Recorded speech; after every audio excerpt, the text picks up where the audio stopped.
E aí pessoal, bora lá resolver aqui essa questão.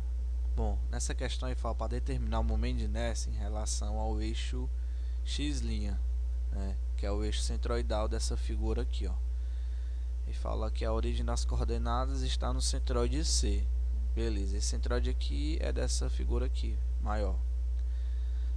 Vamos lá. Gente, essas dimensões aqui eu vou explicando para vocês aqui no decorrer do vídeo, mas vamos lá. O primeiro passo aqui você vai ter que separar as figuras, né?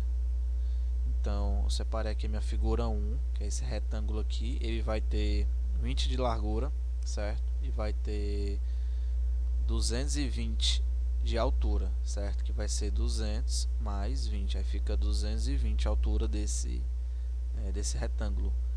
Aí a minha segunda geometria vai ser esse outro retângulo que está indo daqui até aqui, ó, né? Então ele tem 600 milímetros de largura e a altura dele é 20 milímetros, ó, tá aqui, ó, 20, e dá na questão. Aí minha terceira figura, que é igual à primeira, vai ter 20 de largura e vai ter uma altura de 220, porque é 200, que é daqui até aqui, mais 20, então a altura total é 220.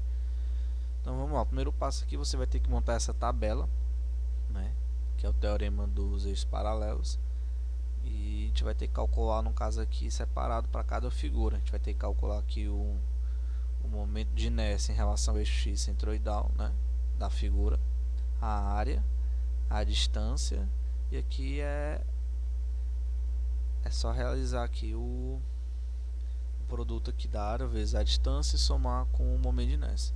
Então vamos lá, na figura 1, que é esse meu primeiro retângulo, vamos lá, eu estou calculando aqui o momento de inércia em relação ao eixo centroidal, que é o ix, ó, barra, né, que é em relação ao eixo centroidal da figura. Como eu tenho aqui esse retângulo, eu desenho aqui em vermelho, aqui, ó, é o eixo centroidal, certo? Então a gente vai calcular o momento de inércia em relação a esse eixo. Aí qual a fórmula? Aqui, ó, coloquei aqui do lado, ó, em relação ao momento de inércia em relação ao eixo x é base BH3 sobre 12, né? Só tem que se atentar ao seguinte, a minha base vai ser 20, certo? Porque a base ela tem que ser paralela ao eixo que a gente está calculando. Como a gente está calculando o momento de inércia em relação a esse eixo, o valor da base tem que ser paralelo ao eixo, né? Então a base aqui vai ser 20. Aí vai ficar o que? 1 sobre 12 vezes 20 e a altura, que é 220. Aí, realizando isso aqui, a gente vai ter esse primeiro valor de momento de inércia. Aí você coloca aqui, ó. Depois a gente vai para a área da geometria. A área vai ser a base, que é 20 vezes a altura, nenhum mistério, coloco aqui também. E a distância D, o que é essa distância D?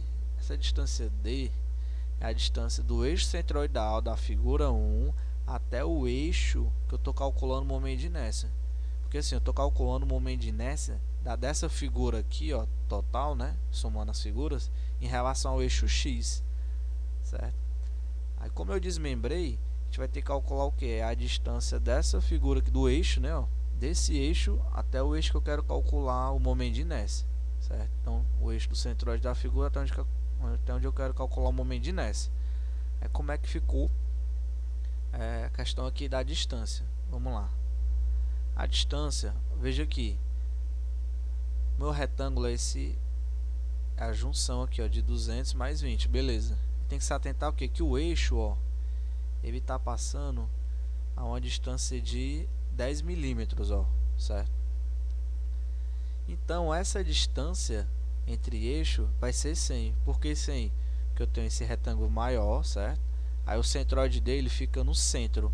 Aí como a altura é 220 dividido por 2 vai dar 110, que é essa distância daqui até aqui, ó, certo? Aí como eu quero calcular a distância desse eixo até esse eixo, eu vou subtrair de 10, aí então fica 100. Então a minha distância aqui, ó, é 100, ó, aí fica 100 ao quadrado. Aí resolvendo, eu vou ter esse valor aqui da figura 1, certo? Então isso aqui é o momento de inércia da figura em relação ao eixo x, eu vou para a figura 2, certo? Aqui está a figura 2, é esse retângulo aqui, ó, delimitado aqui, ó. Aí vamos lá, o mesmo esquema para calcular aqui o momento de inércia. A base é 600, a altura é 20, né, retângulo. Tá aqui, ó, e dá na questão é 20, ó. Aí resolvendo aqui eu vou ter o valor do momento de inércia. Aí eu calculo a área vai ser 600 vezes 20, certo?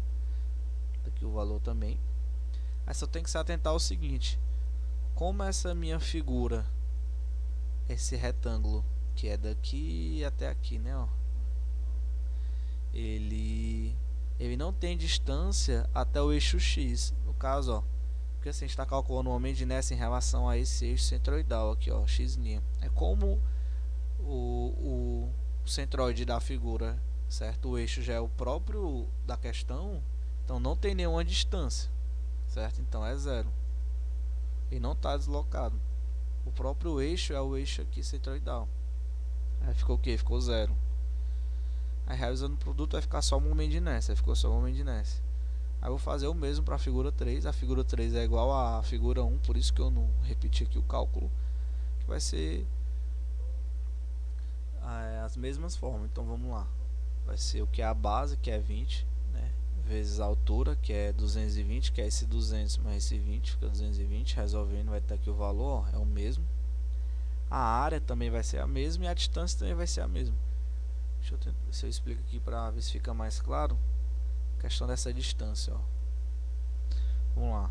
Aqui meu retângulo, ó, delimitado, ó, vai ser 200 mais 20. Então a distância daqui até aqui, ó, é 110, ó.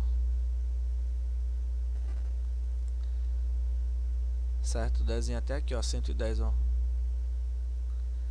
É como eu quero calcular a distância aqui que está em laranja, ó, que é a distância do eixo, do centroide da figura até o eixo que eu quero calcular o momento de inércia, ó, que é esse eixo, é o x'.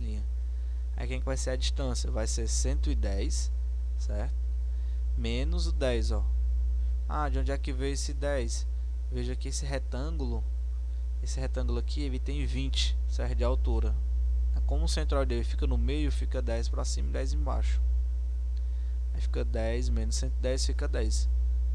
Aí é a mesma distância que a figura 1, beleza? Aí depois disso, você vai resolver também, certo? Para a figura 3, ó, só fazer aqui o produto, ó, levar ao quadrado, né? Ó, o produto soma. Aí no fim você soma tudo, 61 mais 400 mais 61, e você vai ter esse valor aqui do momento de inércia dessa figura total, certo? Juntando todas as figuras que a gente desmembrou. Aí tá aqui o valor da resposta, ó, no livro. O valor que está diferente porque acabou fazendo um arredondamento, aí ficou 124, mas o passo é esse aqui, viu? E é isso aí, galera. Obrigado por assistir.